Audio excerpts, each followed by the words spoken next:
Stoic meditation on resilience and wisdom. In Stoic Men, Tribe today, we're tapping into a powerful truth, a moment of inner strength, sharp clarity, and timeless wisdom. Don't skip any part of this video. Share your thoughts in the comment. Please do us a favor by hitting the subscribe button, like and turn on notifications. So you never miss an update. Let's break it down. 1. Preparing the mind, the discipline of stillness. Withdraw into yourself. It is in the nature of the rational mind to be self-content with acting rightly, and the calm it thereby enjoys.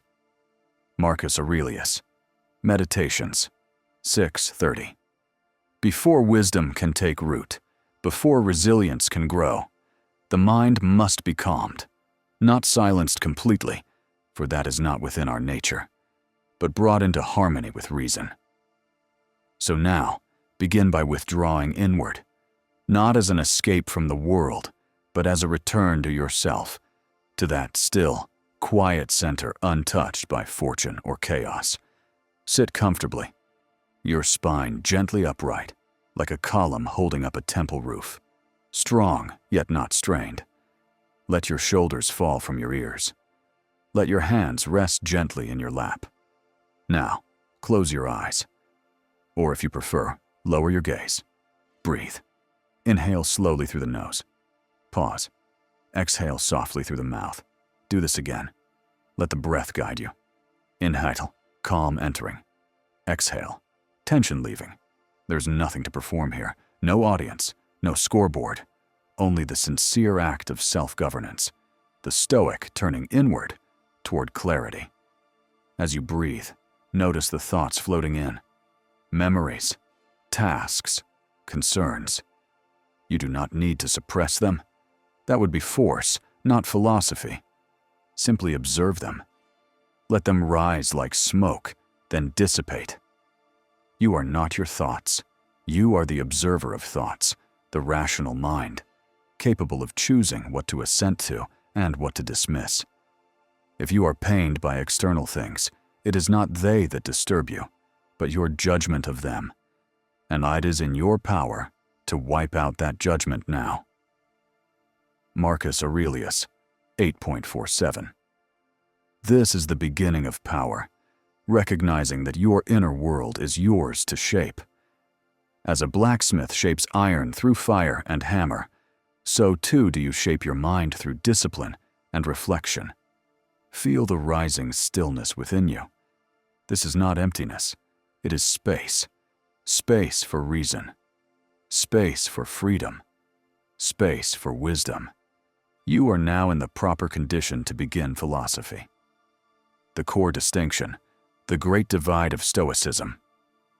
Make it your study then to confront every harsh impression with the words, "You are but an impression, and not at all the thing you appear to be." Then test it, and assess it by these rules you have, and first and foremost, by this one, whether it concerns the things that are within our own control or those that are not. Epictetus, Enchiridion, 1.5. Now, let us consider the foundational principle of Stoic thought. This is not simply a concept, it is a tool, a compass, a key to inner freedom. It is the dichotomy of control. Repeat this slowly in your mind. Some things are up to me. Some things are not up to me. This idea is simple, and yet its power, if lived, is immense. Let us examine it. What is within your control? Your judgments, your intentions, your choices, your speech, your actions, the character you choose to cultivate. These are yours. They begin and end within your reason. They cannot be taken from you, not by poverty, not by cruelty, not even by death. Now consider what is not within your control, the thoughts and actions of others, whether you are loved, understood, or admired, the weather, the economy, your reputation, the success of your efforts, the time and manner of your death. These are externals. You may influence them, but you do not govern them.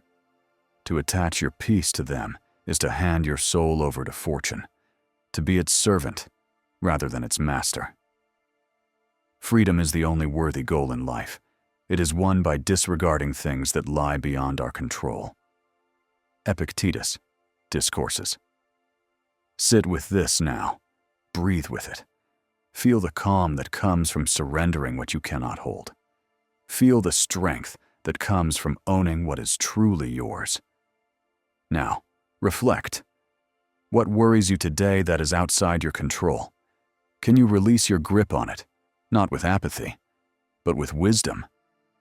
Where today can you apply your will with virtue, in how you speak, how you choose, how you respond?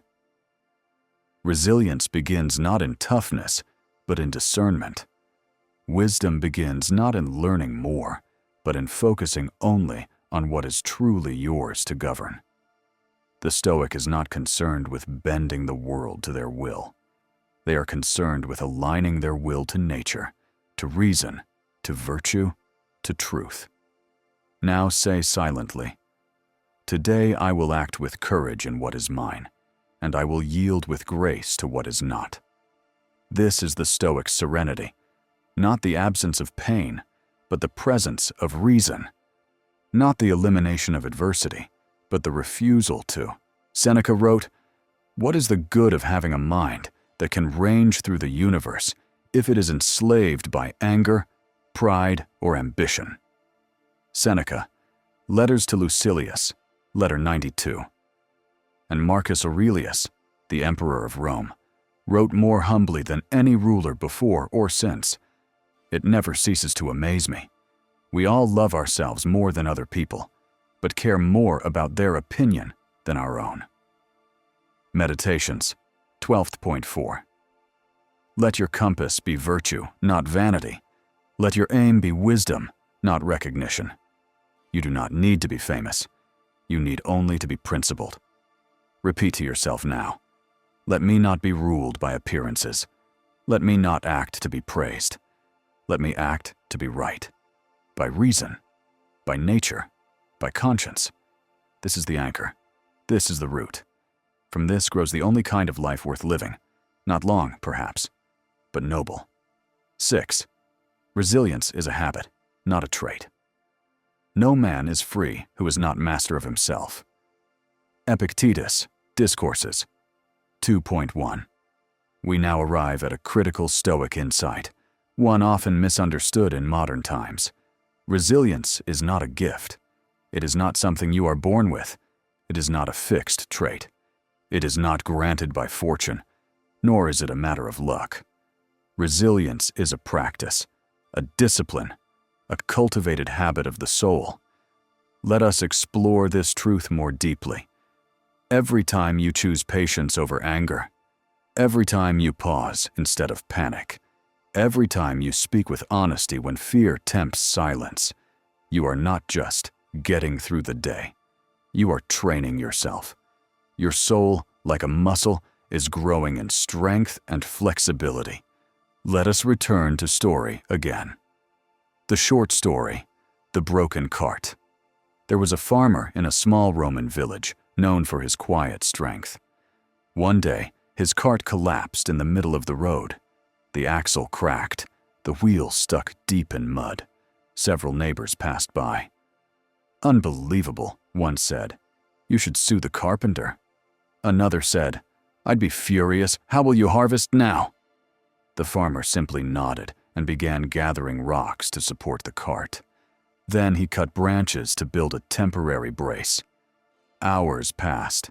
He said little. He just worked. Finally, one neighbor returned and asked, "How are you so calm?" The farmer shrugged. "I am not calm because nothing went wrong. I am calm because I have practiced what to do when it does." This is Stoicism in action. Resilience is not the absence of reaction. It is the presence of preparation. Seneca reminds us, "A man's worth is determined by how he responds to fate. Misfortune is virtue's opportunity." Letters to Lucilius. Letter 67. So ask yourself honestly, When do I react with emotion rather than principle? When have I trained for discomfort? And when have I merely hoped to avoid it? What daily habits could I build that would strengthen my inner citadel? Because resilience is not tested only in great crises. It is formed in the small moments. When you wake up and choose discipline over indulgence. When you listen instead of argue. When you resist blaming others and instead take responsibility. Each of these moments is a brick. You are building a fortress of character, one act at a time. The soul becomes dyed with the color of its thoughts. Marcus Aurelius, Meditations, 5:16. Let your thoughts be grounded. Let your actions be chosen. Let your habits reflect the person you wish to be, not in the eyes of others, but in the mirror of your own reason. Repeat silently. I will not hope to be strong. I will train to be strong, through every word, every choice, every hour. This is how a Stoic becomes unshaken. Not through denial of hardship, but through daily devotion to the craft of character. 7. Gratitude and service, living in harmony with nature. Don't be ashamed of needing help. You have a duty to fulfill just like a soldier on the wall of battle. So what if you are injured and need a comrade's help? Marcus Aurelius, Meditations, 7:7. As we walk the Stoic path, tested by hardship, trained by reason, tempered by impermanence, we come to one of its most powerful and paradoxical truths. The Stoic life is not solitary, though it begins in the self.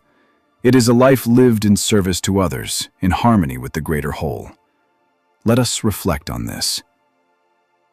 You are not here merely to endure. You are here to contribute, to lift what is heavy, to warm what is cold, to speak what is true. Just as the hand does not exist apart from the body, the Stoic does not see himself apart from the world. We are parts of something vast, intricate, and alive, nature in its grand, flowing order.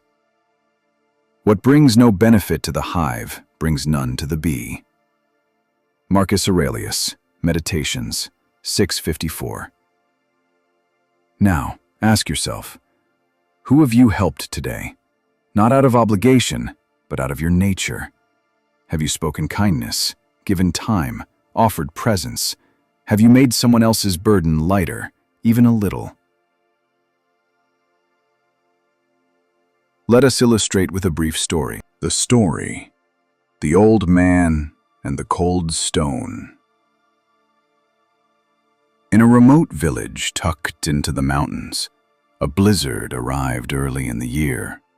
Snow piled against homes, and many feared the worst. One morning, a young traveler spotted an old man struggling to clear a large stone blocking the village well. The man's breath steamed in the cold air. His fingers were blue with cold. Still, he worked. "Let it be," said the traveler. "You're too old for this. Someone stronger will come." The old man smiled, still heaving at the stone. "I am not moving the stone for myself," he said. "I may not live to see spring, but the children will need water." And so he kept going. This is virtue in motion. To act not for applause, but for alignment with what is right. To serve not because you must, but because that is who you are. A human among humans, a soul among souls.